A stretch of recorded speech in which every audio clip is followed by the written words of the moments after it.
And our next guest is a presentation of the Arnold Palmer Design Whistler Golf Club, counting down to opening day on May 10th. The club reminds organizers of groups of 12 or more, it's time to lock in those tee times for any time during the 2024 season. That was me driving the ball there, by the way, I think. Oh, was it? Yeah. Okay. Yeah.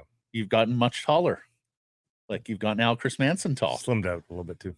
Prime time's filling up fast, and just for reaching out to hold the tee time, you, the group organizer, plays for free. Tell the Whistler Golf Club about your group at whistlergolf.com/groups, and of course, follow all their spring preparations, including the Bears, at Whistler Golf on social. Here he is, NHL insider Frank Seravalli of the Daily Faceoff and the Frankly Speaking podcast, who joins us on Fridays this year and is going to be in Vancouver covering the Canucks and Predators. They're just too intriguing. By the way, of tomorrow. Was that Rick Tocchet and Connor Garland there on the green? It might have been in previous seasons. That was taped last year when they had plenty of time for that. Ain't got time for that. They seem so friendly. Mm-hmm. Don't approach them. Yes. Yeah. Canucks and Predators, Frank, what do you think of the matchup? Can't wait. I think this is a fantastic matchup for the Canucks. I think they've got an opportunity if they show up ready to play with a business-like approach to make this a short series.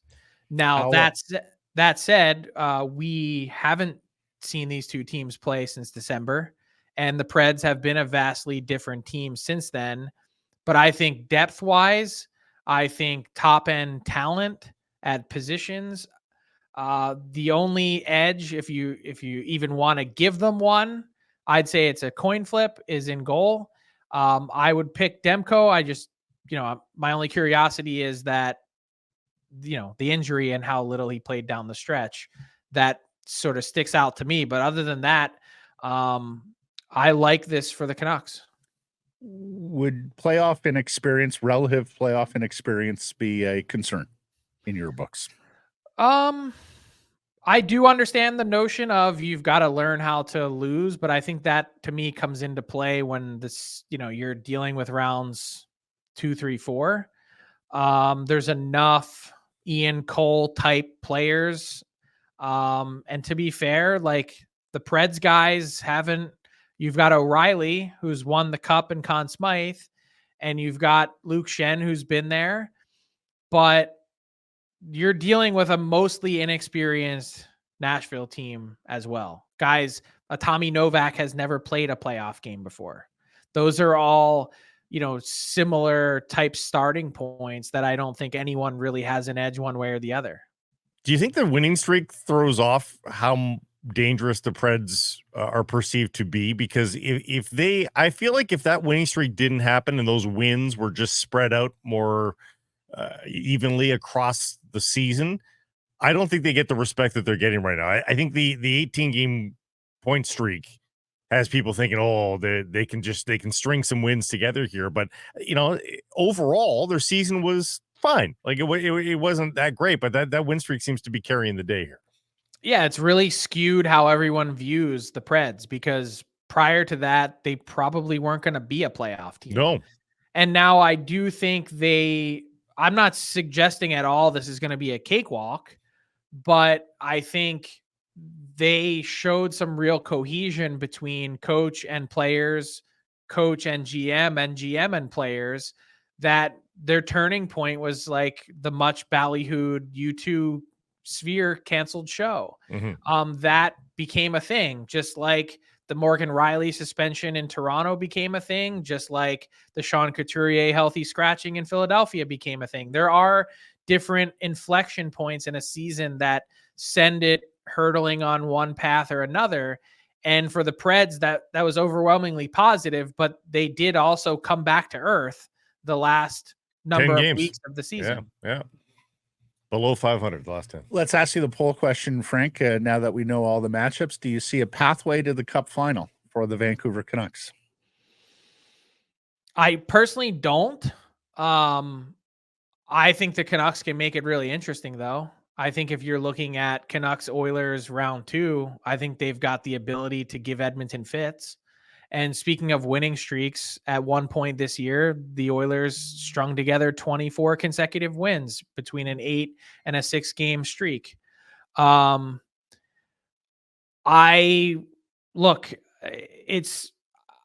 then have to deal with the central side of the bracket, and that to me is where things get really hazy or fuzzy for the Canucks, and that's saying if you can get past Edmonton. So I personally am just answering it candidly and honestly. I don't see the Canucks winning the Stanley Cup this year. No. Yeah, no, I don't see it either. But I do think the draw has filled out in their favor to some degree. I would have been awfully terrified of Vegas on their side of the bracket, and of course they're 4-0. And I don't know that LA would have been great for the Canucks. Well, and that's my next question, buddy. They've tried and failed. Do you see any road through the Oilers for LA? Do you think there's any chance the Kings get them? I don't. I think Edmonton has learned how to beat that 1-3-1.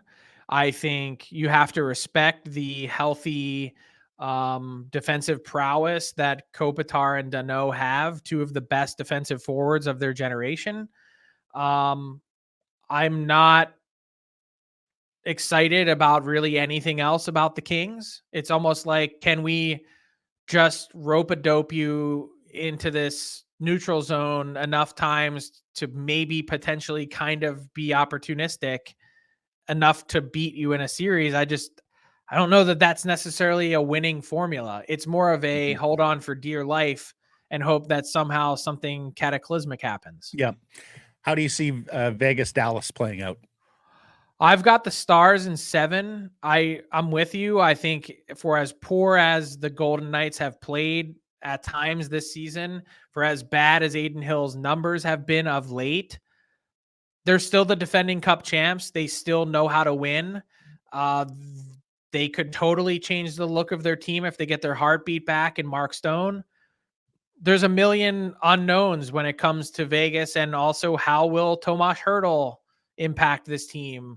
How, will the power play look a little bit different with Noah Hannafin running it? Like, it hasn't been great at times this year, even since Hannafin's gotten there. Do they find more comfort? I don't know. But I like and have the Stars winning the West. All that said, I think their toughest series might be this first round one against Vegas. And I know that sounds crazy to say, but I can't find a flaw in the Dallas Stars. No, nor tell me where the hole is, and maybe I'll reason with you. I don't see it. I think they're the most complete team in the NHL when I say that. Finish off the Central Division. Winnipeg and Colorado. What happens there? I've got the Jets knocking off the Avs. I've got them winning in 6. I think this is a dream matchup for the Jets, and I think it's a nightmare for the Avs. Season series doesn't always mean something. In this case, I think it means everything. 3-0 outscored them 17-4.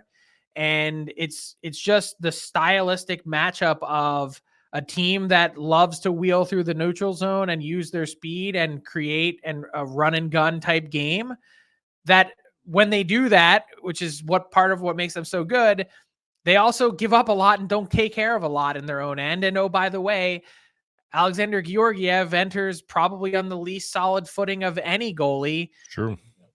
That, even considering Toronto and those guys, Georgiev sub 900 for the season, and they give up a lot. I know Winnipeg doesn't score a ton, but they don't really need to with Hellebuck, 1, and 2, the Avs are going to present them with plenty of opportunities to do so, and they do have dangerous players. Do I have this right? Do you have 3 Canadian teams in the Final 4 of the Western Conference? Did I that do is the math? correct. Holy cats.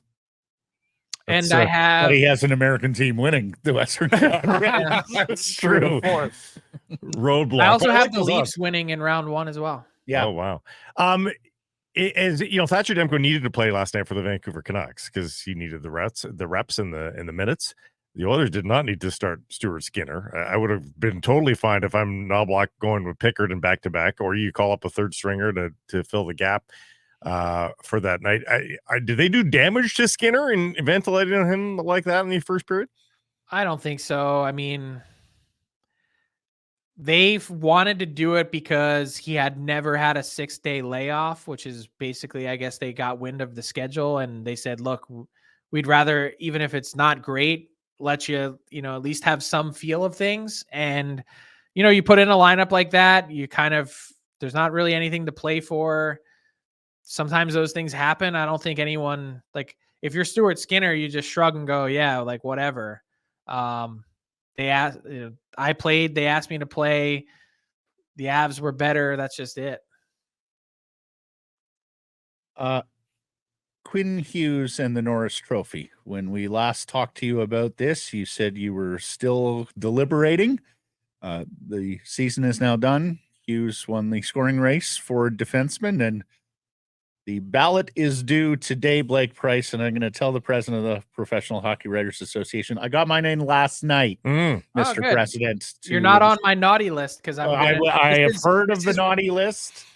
This is Wrangling Votes Day. It's like one of my least favorite days of the year because they give me a list in about 10 minutes time with 4 hours to go. Here are the probable, I'm just guessing this is what it normally is. Here are the 83 people that haven't voted yet with 4 hours to go.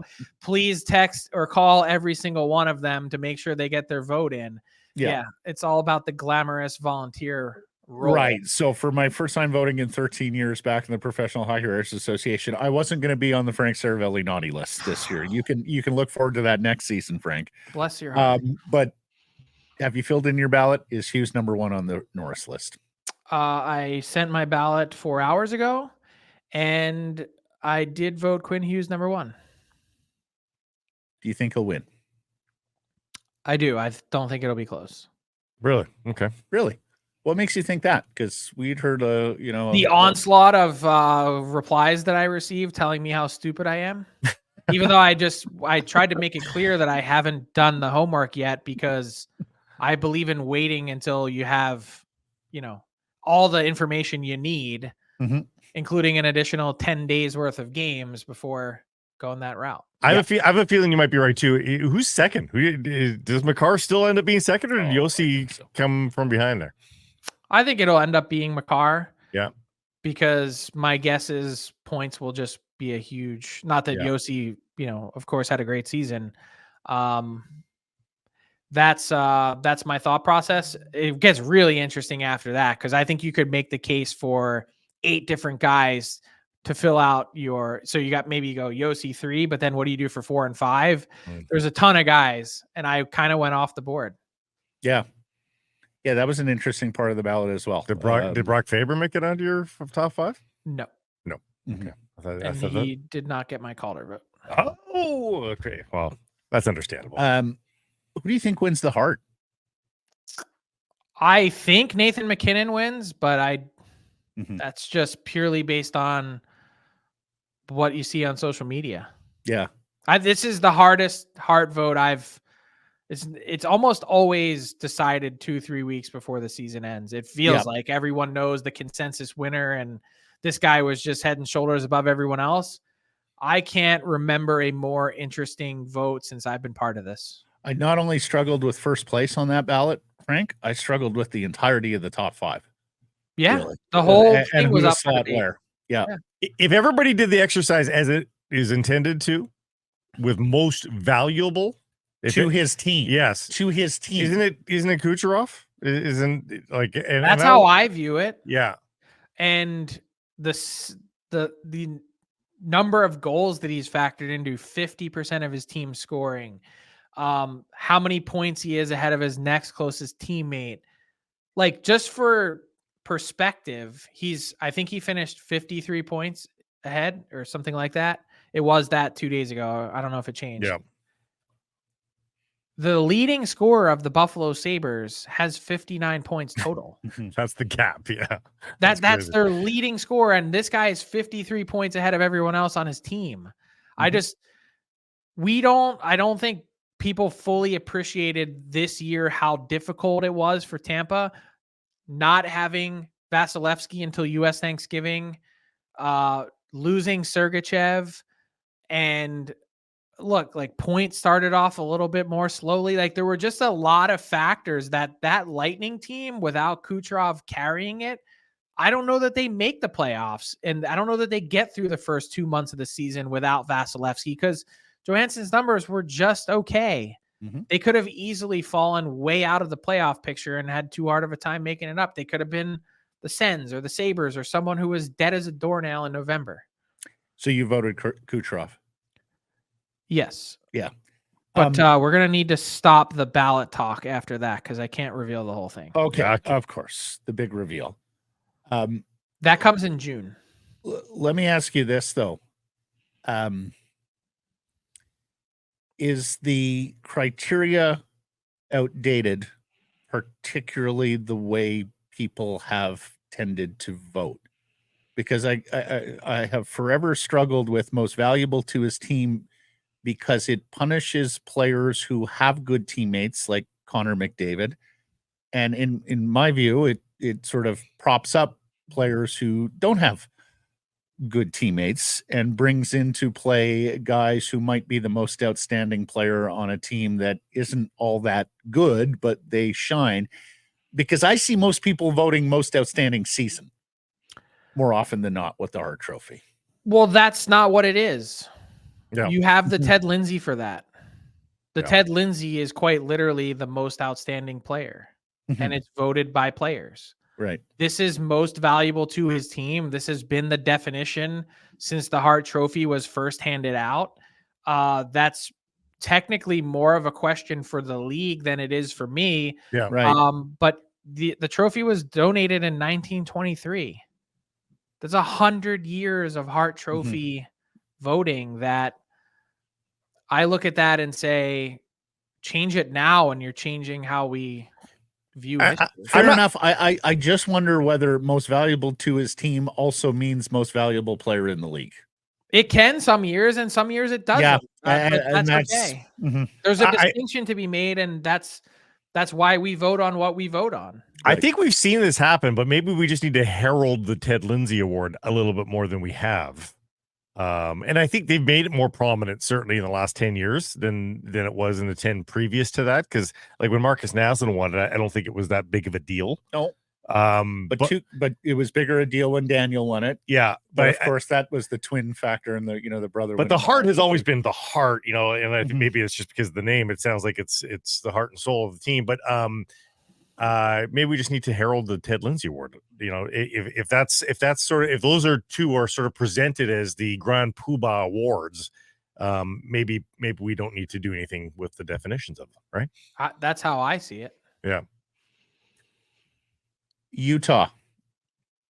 Do you think they are in fact going to go with Utah Hockey Club for their first year and spend the first season working out a name and logo?